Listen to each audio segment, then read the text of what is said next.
Me. We're gonna shoot through these next two as quickly as we can. Okay. Paige in Indiana, you're live with Eric and Dave. What would you like to talk about today? Paige. Paige in Indiana going Hi, one. Can you hear me? Oh, Paige, yeah. Hi, can you Paige hear and me? Paige.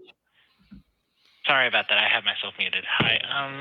Yeah, so I am a Scientologist out of Indiana. Cool. What do you want to talk about?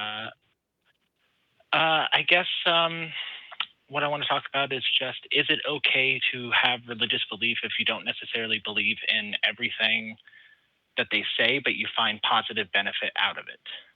It depends. Number one, do you care about whether or not a thing is true? If you don't care and you just want to see positive benefits, then I think that is really dangerous. But you do what you do. Can you give me an example? Yeah, I guess so something LRH always said is, what is true is what is true for you. So I guess what basically, it comes down to perception and reality is everything. Okay. So I think that what is true for you is what comes down to your personal experience. And, what I found is I found benefit out of what I've studied. So. Well, okay, I would have to answer that from a personal viewpoint, because the idea of what is true for me is what is true. I have a real problem with that, because to me something is either true or it's not, and what I think about it doesn't make it any more or less true. For instance, I might believe or think that injecting disinfectant into my body will make COVID go away. That would kill me. With me personally, I have ALS, Lou Gehrig's disease, and so I might. There have been many people, not many, but several people over the last year since I've been doing shows like this that have sent me ideas on this thing or that thing that might make you better. I might believe that going out in the backyard and laying in the sun 3 hours a day is going to cure my ALS. Me thinking it's true doesn't make it true. So I have a problem with that premise that you just stated. Beautiful. Right. But I think it also comes down to, certain empirical tests. And if there is empirical evidence to show that there is at least some positive benefit to what you're doing, I think that isn't there something to be said with if you're not hurting anybody and what you're doing is not necessarily, I don't know, bad. Then everything can be true? Well, what if it gave me a false hope that then led to a serious depression after my condition worsened? That would be doing damage to myself, and that would not be in my best interest. So me thinking something's true for a long period of time and then coming to the dramatic conclusion that, oh my God, I was wrong about that, and now I'm worse off than I was, and my hopes are dashed, and the disappointment is overwhelming, and I don't want to live anymore. So yeah, you can do damage to yourself by believing things that are not true. I think that's absolutely true. Well, I think it also, I don't know. I found that through what I've studied and what I've actually practiced, I've had actual benefit in terms of my own mental health, how I communicate with other people in general. It sounds like you keep going back to beneficial as synonymous with true. Is that correct? Somewhat, I would say.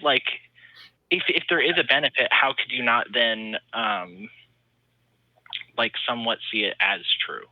Because I actually want to know what's true about the world and not what's just beneficial. I don't know. Helpful. I mean, if it's a benefit, then it's helpful. It's not like a true false equation. It either helps you or it doesn't. So me having in other words, I can have a positive mental attitude about my ALS, or I can get negative and depressed and angry. Neither of those is true false. One is helpful and one is not. So it seems like you're using the word true for interchanging the word true for the word helpful. Maybe. I don't know. Yeah, and I guess it's just hard because at the same time, you know, like the empirical evidence that we would want to like find on this kind of stuff, I think, you know, a lot of this would like the opposite viewpoint for a lot of the Scientological stuff would be, you know, psychiatry.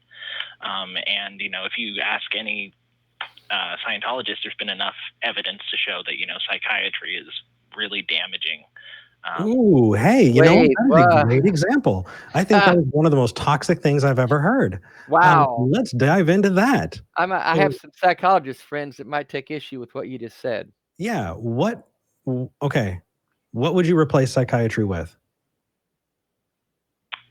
I mean, in my view, Scientology, but that's like, I mean, that's just because, I mean, obviously I have a bias in that regard. Sure. So I'll tell you right now, like I've said before, I've worked in special ed for years. Psychology and psychiatry are incredibly important when it comes to improving the lives and making the best we can with people who are suffering from some serious mental illness. What does Scientology do for those people? Well, you know, it is the belief of, you know, Scientology that like all mental illness and all like mental conditions are psychosomatic in origin. So, I mean, the solution would be, you know, simply getting rid of the reactive mind, which should then clear the person of having that.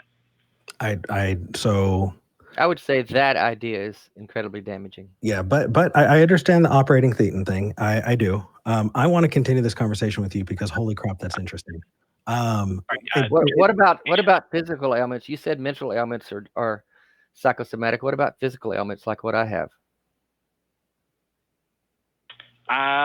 You know, it's a little. That's more up in the air. I don't think so. I don't think physical is necessarily accounted on that. Although LRH does talk about when he was wounded from the war and everything that he did help himself